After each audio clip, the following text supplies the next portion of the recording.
Welcome back to the Junkie Sports Podcast today. So we are going to get into talking about some of our first impressions with this rookie class so far this season. But before we get into that, Davis has some trivia for us today. So Davis, take it away.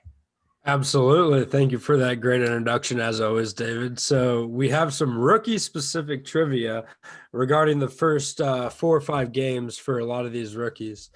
So to kick it off, David, can you name the rookie in this class with the most steals? Not steals per game, just total steals. I feel bad because I literally just looked at the stats and I have them up on my left screen, so I know who it is. Oh, Well, you I close know that highest. screen. Okay, I take it back. I know highest average. Okay. I don't. I would assume he has the most steals. Person. Payton Prichard. It is Payton Prichard. Okay. He has eight steals so far. Okay, I literally just looked at that too, so I'm not looking here. I'm closing the window. Just close that whole window. Yeah, that's it's a little blasphemy, I will say. Perfect, All right, perfect. so we won't dwell on that one too much. I'm sure we'll talk about Payton Pritchard here a little bit later. You know, as one of the biggest steals in that first round, it appears early on, especially with the absence of Kemba Walker, getting a lot of extra playing time that wasn't necessarily anticipated this early on in the season. But let's kick it off with our next trivia question. So, who do you think has the most 3-point attempts so far? Anthony Edwards. It is Anthony Edwards, correct.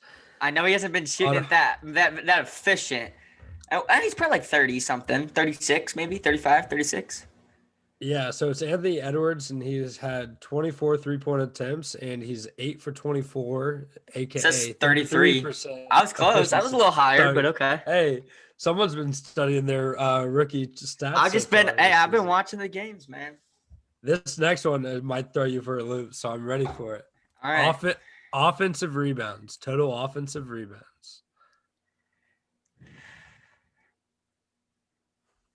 I mean, initially I would want to say James Wiseman, but I don't think so, just because he's a big man. I've got one. It's the only other one I could think of. Precious Achiuwa? No, him and James Wiseman both only have 5. This player has 9 and has significantly less minutes. That's why he's throwing people for a loop. Here, tell me what team he plays. Is he like a lottery pick? He is a lottery pick. I'm trying to run through. LaMelo? It's not LaMelo. Oh, absolutely not. I was going to say it's not LaMelo. LaMelo is second, though, with 6. Him and Cole Anthony. Okay. 6. Trying to go through the lottery picks. Obi Toppin? No. He plays for Detroit. Killian Hayes? Isaiah Stewart. Really? Yes. Okay. He's only played 38 minutes in 2 games, but has accumulated 9 offensive rebounds in that time. That's interesting. So I thought that one was a little interesting to kick it off. And so now we'll go into total assists. This one shouldn't be that tough. It's Tyrese Haliburton. It absolutely is Tyrese Haliburton. Do you know where LaMelo Ball ranks on this list? In terms of total assists? Yeah. Second? He's second or third? He's tied for third with Killian Hayes. Killian Hayes is third? That's surprising. Okay. Total amount of turnovers. LaMelo. Him, and he's tied with someone. Anthony Edwards? Killian Hayes again. Killian Hayes. Same amount of assists, same amount of turnovers. Interesting. 10 turnovers. Are their careers identical so far? Some may say that. We'll see. And then my last question. Who do you think has the most minutes per game for rookies?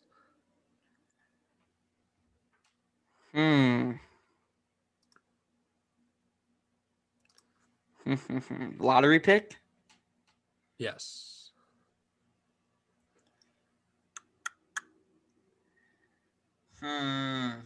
Anthony Edwards? I don't think so. 6th. Yeah. On that list. Oh my goodness. Cole Anthony? Cole Anthony is 17th on this list. Wow. Wow. It's not James Wiseman. It's not LaMelo. It's not. Isaac Okoro. It is Isaac Okoro. Yeah, I forgot he starts. 37.5 minutes per game. But number 2, a little bit of a surprise, Jayshawn Tate. Jayshawn Tate. With only 2 games played. And also it helps that Isaac Okoro's only played 2 as well. He might have seen a little bit of a minutes drop off. But even still, third place is Tyrese Haliburton with 27 minutes. And so Isaac Okoro currently has more than 10 minutes above Haliburton in that regard. So he's getting a lot of opportunities early. So yep. That's all I had for the trivia though. All right, so let's go ahead and go right into like the some rookies that we want to talk about. There's one that I kind of want to kick it off with for me. Also in general, just a topic for this draft class. I have found it very surprising the number of lottery picks that don't start for their team. Like, yeah, it's kind of been really shocking. I mean, like outside of James Wiseman, does anyone else who in the lottery starts? Wiseman and Okoro? Those are the only 2 I can think of. Yeah, that's it. Edwards off the bench, LaMelo off the bench. I guess Killian Hayes stays. Killian Hayes starts. So I guess there is a few. I take that back. Yeah. But I don't know. But I think significantly less than previous years. Yes, I would agree. And I think a lot of that has to do with the lack of like off-season reps for a lot of these dudes, and especially being able to and no summer league. Exactly. So a lot of these people are probably getting, increase, like they're trying to find their role within these practices and these, like, I don't know, having opportunities just to come off the bench early to get their feet wet in the NBA. I don't know. I think it makes a little bit more sense given these circumstances compared to other years. But yeah, I was also under the impression that's a little odd. Even the first overall pick, first Anthony Edwards is off the bench. Yeah, I know. That one was a little surprising, especially with kind of the lack of like wing depth that they have out. Absolutely. Minnesota, so I don't know. But yeah, so to kick it off, the first rookie I want to talk about, he's not someone who I think will likely win Rookie of the Year, just because I don't see him being someone that's going to be given the scoring opportunities to sort of get into that mid-teens in terms of scoring potential. But Tyrese Haliburton has been absolutely incredible on the court. He has been so much fun to watch. He is, and I know like his biggest positive coming into the draft was just his basketball IQ and his ability to sort of know what's always going to happen. And we've seen that as an instant impact in the NBA.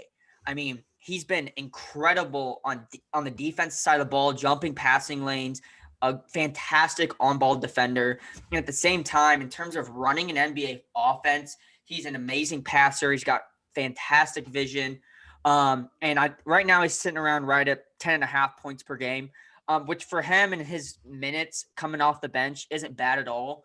But again, that's one of the reasons why I don't see him likely winning Rookie of the Year, because I don't see him someone that can sort of maybe jump that up to 15. He's never going to be someone I think that's going to be an elite scorer in the NBA, but I do think he is someone that will likely lead the league in assists at some point, potentially also make an all-NBA defensive team. I think he's going to really excel on that side of the ball. And I think for him, just going into the future, becoming an efficient scorer, a little bit better from three. His shot's funky, but it kind of works for him, so I guess it doesn't really matter that much. But if he can work in a sort of that 15 to 20 range, like consistently throughout his career, I mean, he's going to be one of the better point guards in the league for a long time. No, I have to agree with a lot of what you're saying. I mean, Tyrese Haliburton is someone that I was extremely high on in this draft coming in. Even throwing shades of Klay Thompson out as his potential peak player comp. But I mean, this Kings team, I think, I wanted to talk about this Kings team in general on one of our other episodes and kind of some of their early successes, but they have beat the Nuggets twice and are 1-1 against the Suns right now.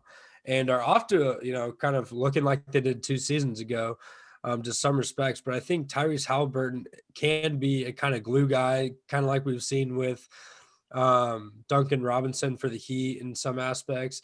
But Tyrese Haliburton, in terms of what he's been able to offer to the Kings on the court, night in, night out so far through his 4 games, has been pretty superb. There were some concerns coming in with, how he would work in the backcourt with De'Aaron Fox, but I think it's been very complimentary as opposed to kind of competing for, the ball. We've seen Tyrese Haliburton kind of embrace his off-ball movement a little bit more and, rolling around cuts and finding the open threes in that respect. But also there's been some times when he's slashing and getting to the basket seemingly at will. And his first step off the perimeter seems to be really explosive. So that's some exciting stuff to see early on. But also, I mean, as we've alluded to, he has the most assists so far out of this rookie class, and his vision has been really exceptional. So, a lot of the times whenever he's driving to the basket, he's also finding the correct pass. And that's something that's really exciting to see, especially with Marvin Bagley staying on the court, staying healthy for this Kings team. I think they're in good shape, and I think Tyrese Haliburton has a good future out there in Sacramento. I think they found a successful player in this draft. So good for the Kings. Yeah, absolutely. I do think for Haliburton, his ability to improve on the courts a lot. It's just gonna come down to the opportunities, and I think he is someone as of right now that's been finishing games for the Kings, and I think coming off the bench, that's incredible as a rookie in your first 4 games in the NBA. And so they obviously believe in him and his ability to do what he does on the court. And so I can't wait to just continue watching him play. As we said, the day after draft night, I mean, he was a steal of the draft, and I think the Kings got a good one here. No, 100%. Do you have a rookie you want to talk about? I have a couple, but I will start with James Wiseman. Yeah. So James Wiseman is the only reason I've been tuned into Golden State games so far. It's been a little disappointing seeing the wing combo of Wiggins and Kelly Oubre so far, and how they've been able to, kind of underwhelm in their roles, especially, based on what they're being paid and whose shoes they're trying to fill. But James Wiseman is a guy that has lived up to the hype in pretty much every aspect of that word, the hype. People were a little bit concerned just because they hadn't seen him play more than 3 games in Memphis in college. And so coming into this draft, people didn't really know where to slot him, but it's looking like right now he should have been the number 1 overall pick. I don't know if that's a hot debate or not, but I mean, in terms of, there's very few centers in this league who are able to have a skill set to transcend and change a team's future. And James Wiseman, assuming he can stay healthy, is someone that's already proving to people that he has that skill set. His very first 3 he knocked down. He's extremely fast and transition. He's very gifted for a big man in terms of his ball handling abilities. There's just a lot of bright flashes that we're seeing from James Wiseman every night. There's something new, and I'd like to see the Warriors get even more usage and more playing time out of him. It's a little bit puzzling why he's only getting 23 minutes a night when most nights after Steph, it looks like he's the best player on the Warriors. So feed that young talent, get them involved, and I think their future's real bright. I like seeing him getting the ball at the top of the perimeter and making a quick little move and taking that mid range. It looks so smooth. Yeah, I mean, you pretty much said it all. I think the biggest concern for me with him, I am beyond perplexed with what in the world the Golden State Warriors are doing right now. I'm so confused because, why is he playing 23 minutes? And as you said, I mean, he looks like their second best player right now. With Wiggins should be their second best player, but Wiggins and Oubre have been trash so far this season. I'm very confused why you're not allowing your number 2 overall pick, who's starting, not play consistent minutes. It's very perplexing to me. He's been playing absolutely fantastic this season. It's been very, very odd to me. So that's my biggest concern with him is getting those opportunities because when Draymond comes back, I mean, next season when Clay comes back, what's that going to look like for Wiseman? Is he really going to be continuing to get these consistent minutes? Or when those players come back, are they going to go back to the Golden State typical small ball movement thing? That's going to just push Wiseman off the court. And that's really, really odd and perplexing to me. And honestly, puts me in a great concern in terms of the coaching ability out there because to me, that doesn't make sense. You're a really bad team right now. Like, yeah, you're 2-2, but your only 2 wins came against Detroit, arguably the worst team in the NBA. So I don't know. You're not a good team. I understand you guys should be fighting for a playoff spot, but you definitely need to be giving your second best player way more minutes than 23 a game. That's honestly ridiculous. Yeah, 100%. Who's the next player that you want to show a little love to here on this podcast? Yeah, so the next one that I want to talk about, we kind of talked about him a little bit earlier, but Payton Pritchard. All He right. has lived up to his expectations and role of this off the bench guard. I think he has fit the I mold think he's already perfectly. exceeding expectations. I think the You expectations could are argue, all coming but I down. think he has absolutely fit the mold of what they were looking for Brad Wanamaker last season. I think he's really come through and stepped in and been that off the bench guard for them and really played excellent. He's been given opportunities right now in this early stretch of the season with Kemba Walker out, which has allowed Jeff Teague to sort of be that first guard to go in behind Marcus Smart. Um, so yeah, I think he's going to become a solid part of that rotation. He's a good defender. He can run their offense. He's excellent in a pick and roll. He honestly just fits that mold perfectly of what they need off the bench. They just need someone to help facilitate and run that offense. He doesn't have to be an elite scorer by any means, but just someone to sort of get that offense going when maybe Jason Tatum or Jaylen Brown aren't in the game. And so yeah, he's been fantastic. Yeah, and just throwing some quick stats out there just to show a little bit how impressive some of his shooting splits have been so far. He has shot above 60% from the field goal uh, in terms of his field goal percentage, and from three, he's been shooting 56%. Obviously, not expecting him to sustain those numbers, but coming from a guy in Oregon that in his senior season was shooting, you know, 41.5% from three. He is an elite shooter, and he's been able to live up to that so far. Yeah, I mean, Payton Pritchard, in my opinion, a lot of people were a little disappointed whenever he got picked by the Celtics. There were a lot of other point guards that people had a little bit ranked a little higher on their mock drafts, thought were more of a sure thing coming in, but the Celtics have a great track record of any team. Maybe the Heat, maybe the Raptors are in that conversation as well, just in terms of confidence and drafting the player that they know is the best. But yeah, Peyton Pritchard was a little bit of a head scratcher coming into the league, just in terms of where he was picked, and now he's proven to people with Kimba's absence in this increased role, he's fighting to stay in the rotation whenever Kimba does come back, and I think so far he's earned it, and I hope that he can continue this momentum and keep it up. And show that, once Kimba comes back into the picture, that Peyton Pritchard should still be on the court every night, helping this team win games. Um, there is one funny thing that I like to talk about with Peyton Pritchard. I don't know how much we can go in depth about it, but there have been two or three times that I've noticed just when watching the Celtics that he'll catch the ball and he will be out of bounds. And I just think that's kind of funny. I don't know what that says. I mean, the court sizes are the same. So I mean, I it's think it's just just has to be an in early terms season of being fluke. behind the 3-point line, it's sort of like it pushes you closer to that out of bounds mark, and I feel like that might be it. Yeah, because both of the times that I noticed were like on the corner three.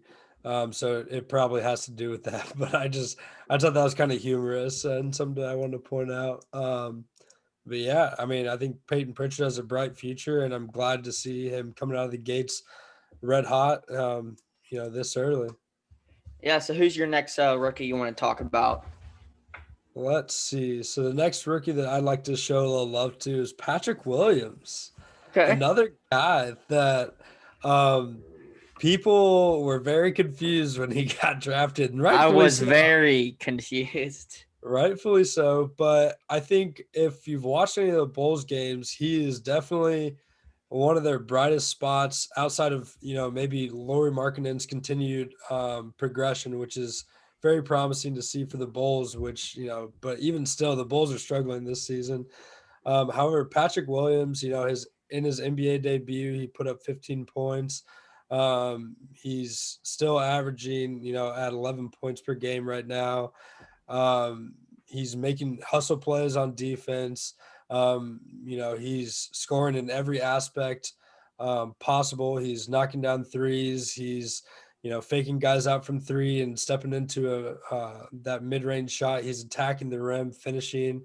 He's doing a little bit of everything, and it's just real promising to see, especially from a guy that people were just confused to get picked in the first place where he was.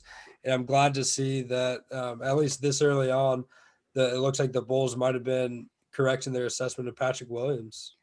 Yeah, I agree. I mean, I was definitely very adamant about my confusion with the pick there at number 4 by the Chicago Bulls, but I agree. I mean, he's been playing well. The Bulls haven't been amazing by any means, but that's just going to continue to give Patrick Williams more and more opportunities to go out there and improve his game. And so, yeah, I agree. I mean, he's been playing pretty well. He's been nice with it. So, yeah, hoping he can continue that. This is also, a bit of a stretch, but just in terms of what his game reminds me of, just whenever I'm watching him, squinting my eyes a little bit, I see a little bit of Kawhi Leonard in this game. I know it's extremely early. Ah, I know it's extremely you early. might need to go to the eye doctor and get that checked out real quick. just But just in terms of his play style, he's not like the quickest guy on the court, but he seems like he's very in his head, making the correct decisions, and he'll turn it on in a minute's notice whenever he needs to attack the rim. But he's kind of looks like he's kind of a little laid back on the court, not really doing anything, and then he's in that passing lane, makes the steal, makes the correct pass, like.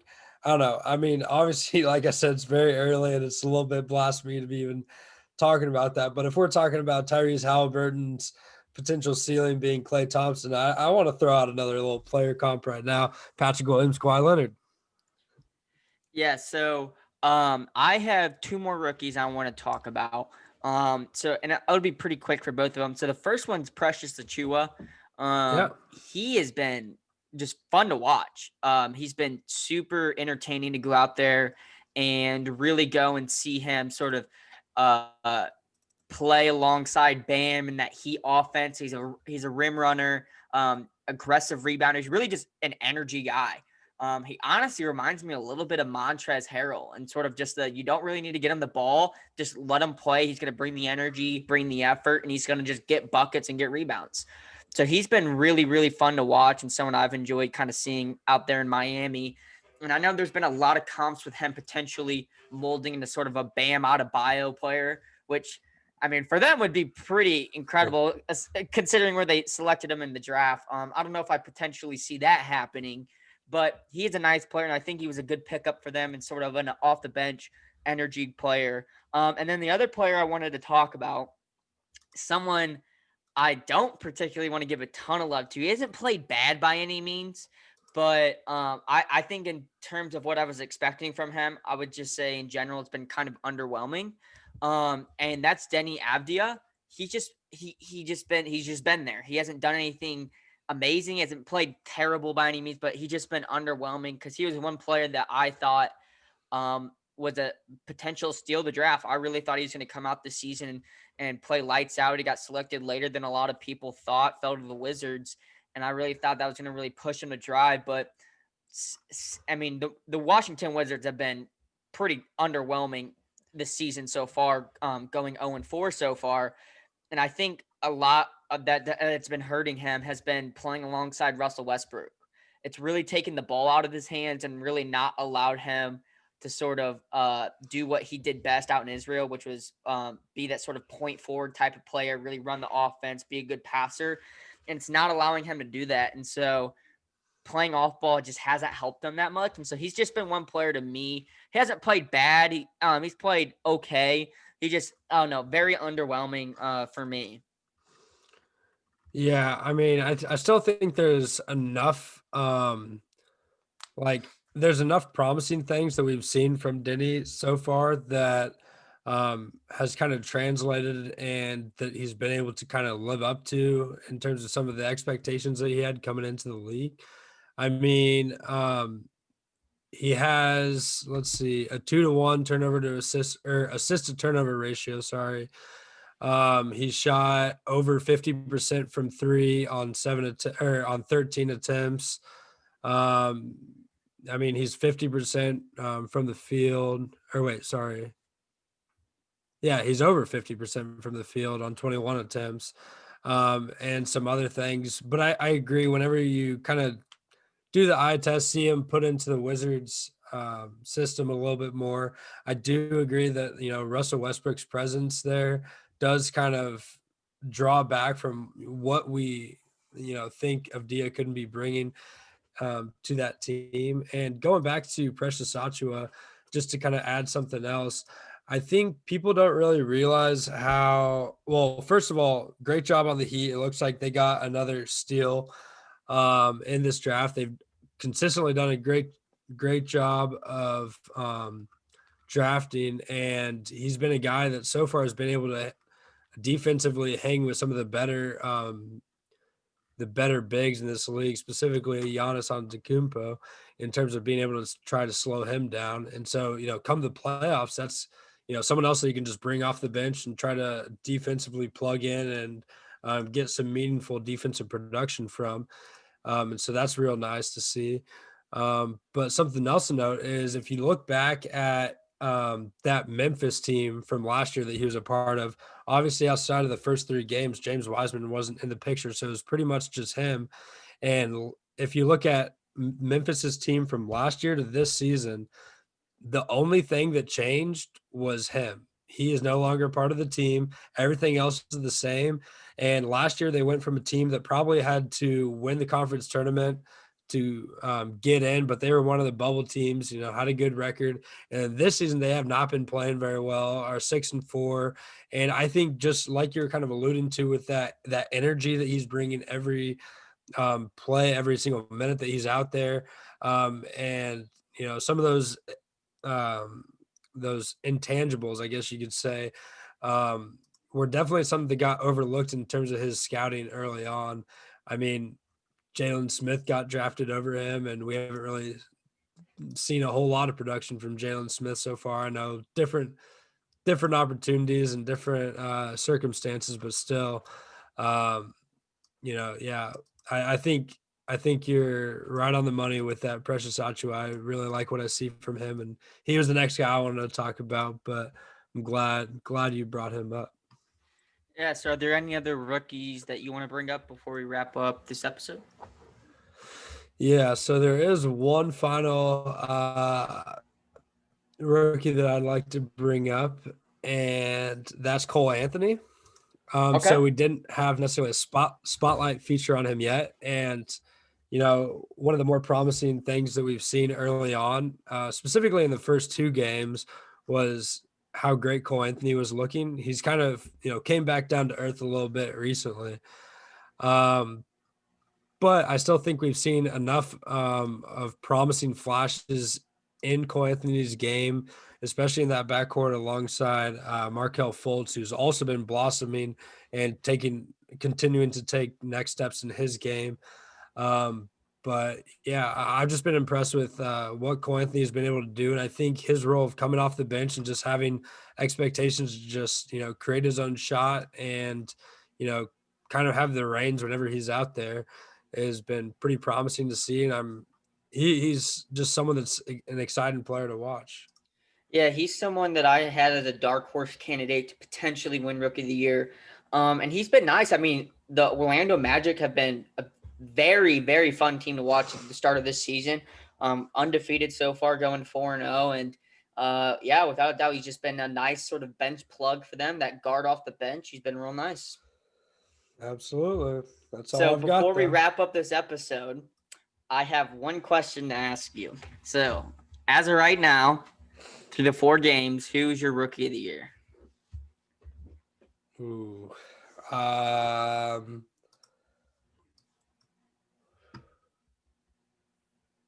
here, even better, give me your top 3 in Like order. who I think will win, or like who if the season ended right now, who I'd give it to. If the season ended right now, who are your top 3 rookie of the years in order? I'll go James Wiseman, Tyrese Haliburton, and Anthony Edwards. I'd 1, go 2, 3. James Wiseman 1, Anthony Edwards 2, Haliburton 3. And to me, LaMelo's 4th. I think Pritchard's over LaMelo right now. No. I said it. Someone had to say it. No one had to say that. Someone had to say it. Pritchard's nice, but also, I mean, again, I know we were just saying right there in terms of 4 games, but also one thing that's going to drastically reduce his opportunities is when Kemba Walker comes back. He's not going to be playing as much. Which I know for the state of this. No, I said I know for the state of this question. We were only doing 4 games. I said that, but I'm just saying in general, a lot of his stats are going to become greatly reduced because he's going to not have those minutes and opportunities. Fun fact of the day: RJ Hampton has a 100% field goal percentage right now. I didn't even know he played a game yet. Fun fact. What is he, 1 for 1? Played 5 minutes. Yup. Perfect. All right. So with that wraps up our episode today. Peace. Peace. I'm like, you're going to have to edit this out at the end.